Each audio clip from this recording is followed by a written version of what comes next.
Bien, mi gente, bienvenidos al podcast de los Clecas del deporte. Aquí nos encontramos con una estrella del olimpismo puertorriqueño, de atletismo. Tenemos aquí directamente de Kentucky a Jasmine Quinn-Camacho. Hello, Jasmine. Hey. How are you today? I'm good. Just tired, trying to clean up the house and get ready for SECs next weekend. Okay. So, Jasmine was born in South Carolina, right? Mhm. And in your early years, you had told that you didn't start in track and field, right? What was your first sport? Gymnastics. Gymnastics, right? So how did gymnastics help you when you switched over to track and field? Well, I was actually a part of something called TOPS when I was in gymnastics, which is like basically like a strength and skill test you have. So, and you have to, do good and make it to nationals, and then from nationals you're invited to Bella Caroli's camp. There's an A team and B team. So, I was at gymnastics for a couple months, about 8 months, I'd say, 8-9 months, and I went to a new gym, and I just picked up back off from where I left off at the old gym and made it to nationals and qualified for the B team. But from that, we tested like sprints and, like vertical jumps and things like that. So I'd say like just being a top as a gymnast, like it helped me become where I am today. Oh, that's great. But also the flexibility, right, and the timing that you need in gymnastics carries over to track, right? Mhm. So you did great in North Charleston, right? And you were recruited by a lot of universities. Why did you select the University of Kentucky? Well, my junior year, I won states in all my events, so I had, schools looking at me. My time, that's when, I really started taking track serious, because the year prior to that, my 2nd grade year, I pulled my tonsillitis, so I was out the whole season. So 11th grade year was just like a comeback, and I just worked really hard. And my dad actually told me, he was just like, you need to do the 100 and the 200, and I was just going to do the hurdles. And then I actually was like, I want to try long jumping too. So I did that and got the states, and I won everything. So school started, contacting me and my dad and stuff like that. But they actually started backing off because I don't do summer track or like indoor track when I was in high school. So, but the only coach that kept contacting me was my coach here at Kentucky. So when senior year did come, and I ran a 13.3 in April, that's when all the schools started contacting me, and my coach just sent my papers. He was just like, your papers signed. If you don't want to come here, you don't have to sign papers. And I was just like, I can't pass up this opportunity because I don't know what the other schools are offering. And I actually trusted my coach, especially with them constantly contacting me and making sure that I was okay. So it's kind of an opportunity I didn't want to pass up. And also loyalty. Sure. So, and you mentioned your father. Your father was an athlete too, right? He was. What sport did he practice? He did track too. Oh, he did track. Okay. So you had your father who was in track. You had your brother who was in football, right? So yes. You seem to have a good family pool, right? Yeah. My other brother Miguel ran track in high school as well, and then my oldest brother he wasn't an athlete. He just stuck to the book. So. And of course, your mother, who is from Trujillo Alto, and she always talked to you about Puerto Rican culture and how the people are here. Did she talk to you about that from an early age? Yes. Especially like, like as a child, you growing up, you kind of, look at other people, and I'm like, oh, my mom's different from my friend's mom. Because, she wasn't a black mom, so I was, like, especially when I was like 3 years old, that's when I started catching on. So I asked her, she was just like, like she told me, and then she just really started teaching us more when we got older to know. But I specifically remember, asking her, what, like why she's different from other people and stuff like that, and she told me, Puerto Rican, and that's when she introduced it, and I was about 3 years old at the time, so. Okay. And did you feel a connection at some point? Yeah. I mean, like, like, when I was younger, she played Spanish music, and she, tried to teach us Spanish, but it was just hard for her, too, because, my dad, like, when we lived in South Carolina, we were more around my dad's family, so, like, with her family, like, her, 2 brothers and her parents, her brother lived in North Carolina, and her other brother lived in New Jersey, and then her parents lived in New Jersey as well. So for us to be around them, we had to travel, which, we were in school, started school and stuff like that. It was really hard. Sure. But she tried to teach us Spanish. It was just really hard because we had more English around us. You arrived to Kentucky, and you did many things that had never been done before. You were the first freshman ever to win the 100-meter hurdle as a freshman, right? And you were offered the opportunity to run for Puerto Rico. You might have worked to also make Team USA, but you selected to go to your mother's roots, right? Why was that decision made? The decision really was, I just didn't want to run for a country that didn't care about, people of my skin color and stuff like that. And I only care when we're doing good. So I was like, I never really, if I knew that I could have ran for Puerto Rico, because I didn't learn much about track until I got to college. Like in high school, I just ran. Like, I didn't know too much about it. So when I did, I guess I would have known what, like, I know now back in high school.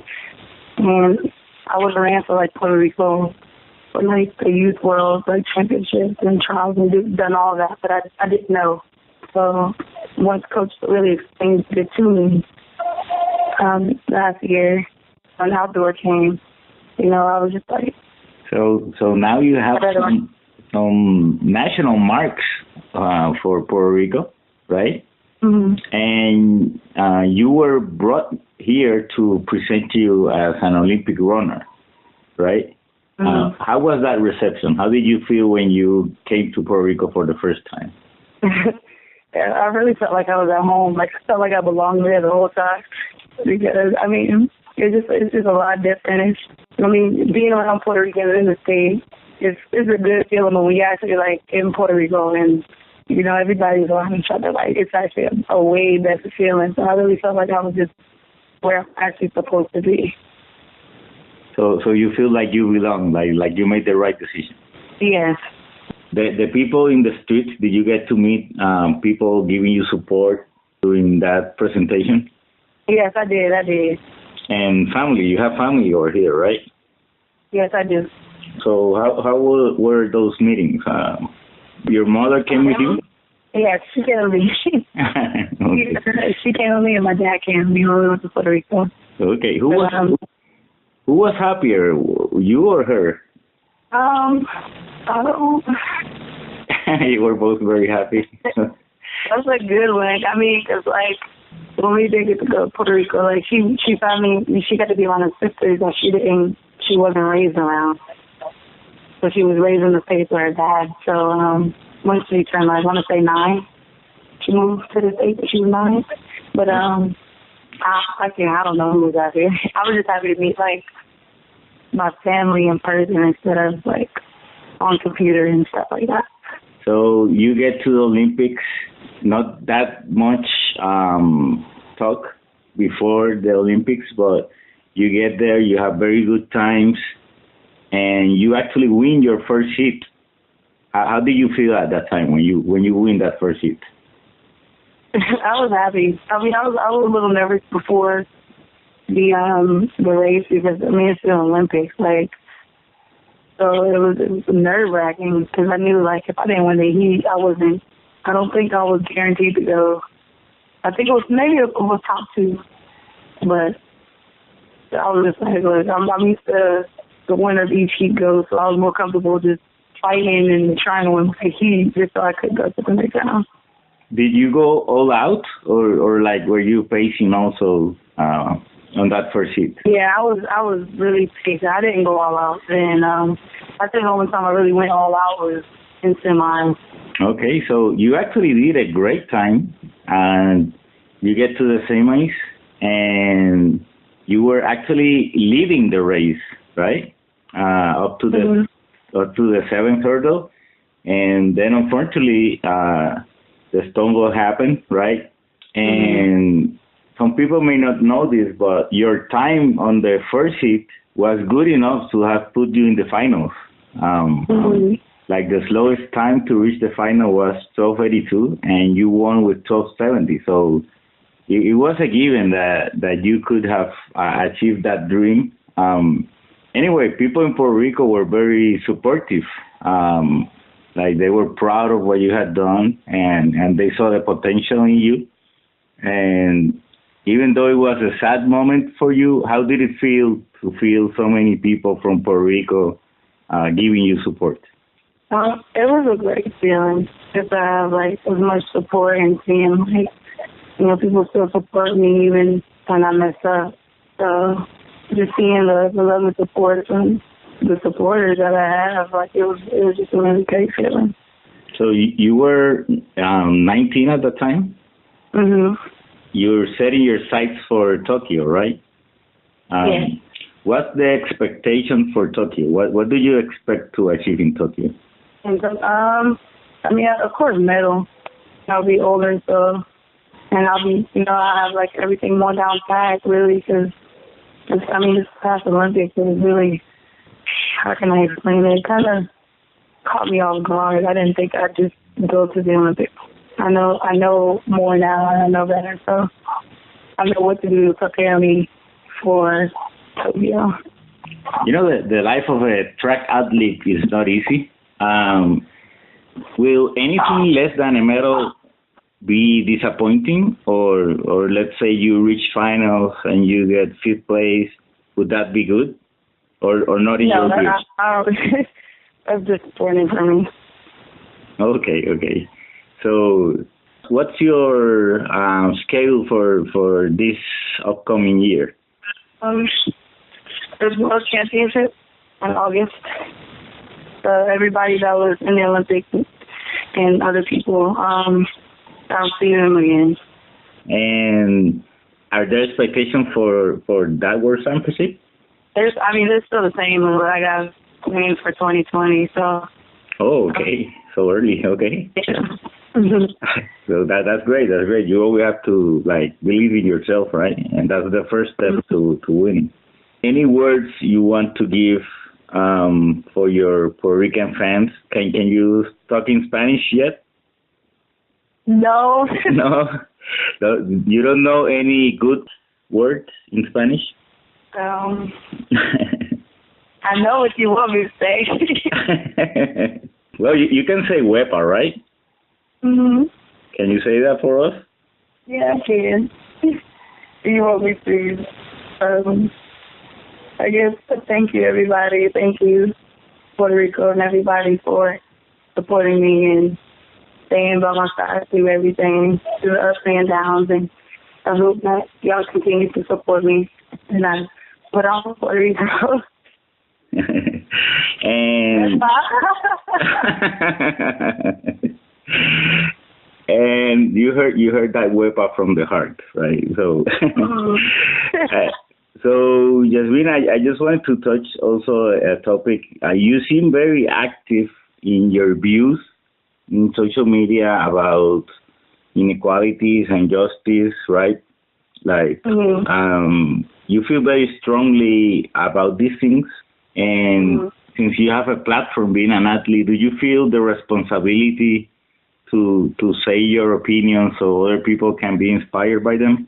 Yes, I honestly feel like, athletes who are, viewed by people, they should at least speak on situations that go on. And I think a lot of the problem is that people want athletes to be quiet and not say anything, so you got people like, Kaepernick, who he took a kneel because he just, he was doing what he felt was right, and he really did inspire other people to do the same. And same with my brother. He put his fist up because, he's very for our people as well. So I just feel as if you're a higher power and you have the platform to speak.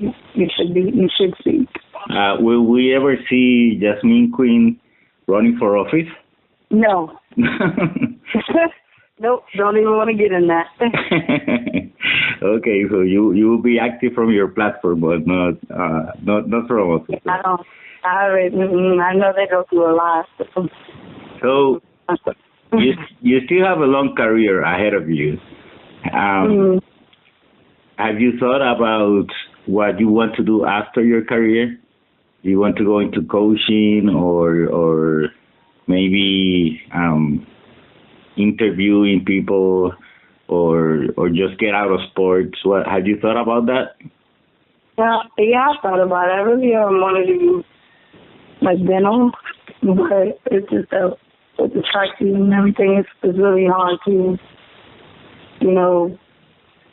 do a hard major and also run track. Like, it's really hard, especially during season. I'm in season for 8 months, so it's really hard to do schoolwork that requires a lot of time, and then also do my sport. So.